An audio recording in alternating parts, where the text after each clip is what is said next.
October 4th is the feast of St. Francis of Assisi, my spiritual father.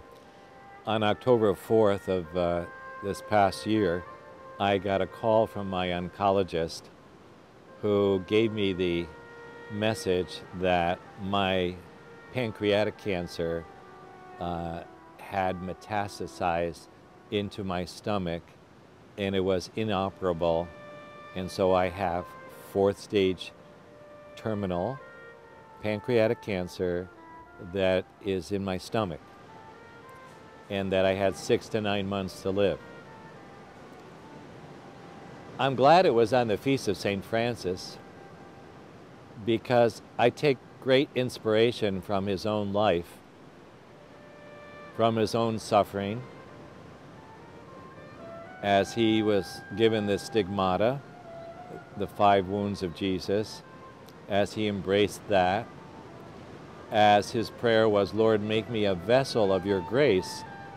So I too, being a spiritual son of St. Francis, take him as my inspiration as I'm going on a journey now called the cancer journey. I believe that everybody has a challenge, a bump on the road, something that sometimes they don't feel they can get over. It could be a relational issue, it could be a disability, it could be an illness like mine. So somehow, in the midst of the circumstances and the situations of our life, I believe God the Father is working in all circumstances, all situations. So when I got that news, of course I was stunned. You know, when we hear news like that, we often evacuate from the heart, go to the head, and then we get back down to our feelings. And then I was feeling, the word that comes to me is dread, apprehension, anxiety. It took days for me to just move through the denial because I just froze, shocked, as many people are when they get news of a loss of something, a loss of a limb, a loss of a friend, or a debilitating disease. So every morning from October 5th on until the early part of December, I would get up after a good sleep, and having a good sleep, I would wake up and I'd feel just the opposite. I'd feel a pit in my stomach. I would feel dread. I would feel apprehension, anxiety. Oh my God, how long do I have to live?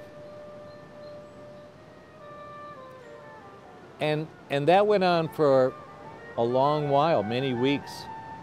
Every day I'd have that pit in my stomach. Then I'd get up and go through my day.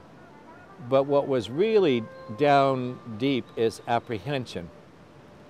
And I could do a lot of things to keep myself busy, but I was really feeling apprehension. It was down inside. So what the Holy Spirit taught me was to do a prayer I call a binding prayer. So in the morning, I get up, I'm sitting on the edge of my bed, and I say, I bind myself to the beauty of this day. I bind myself to the power of God. I bind myself to the heart of Jesus, who is my healer, who is Redeemer. I bind myself to his sacred heart and the promises that he gives to the world. If you honor my heart, I promise you, I will give you every grace that you need to engage every circumstance, every situation that you're facing. I promise you, I'm going to give you the grace to go through it. And Jesus says too, if you honor my heart, I promise you that the tepid part of yourself, the tepid part, the part that's doesn't want to listen to what's inside for fear of one thing or another.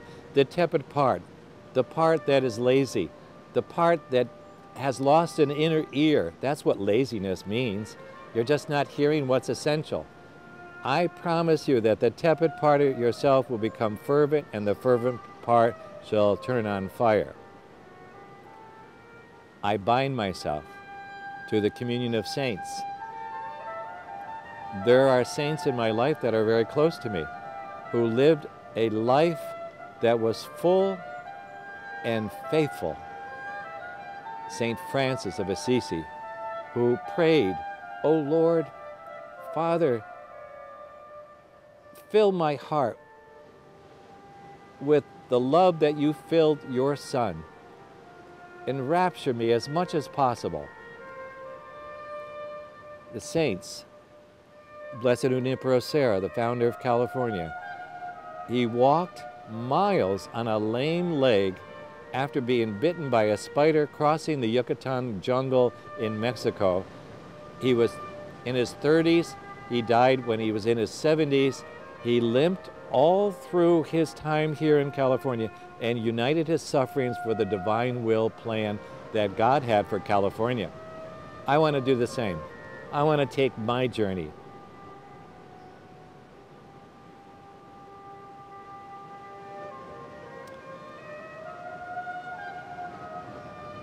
And do the same.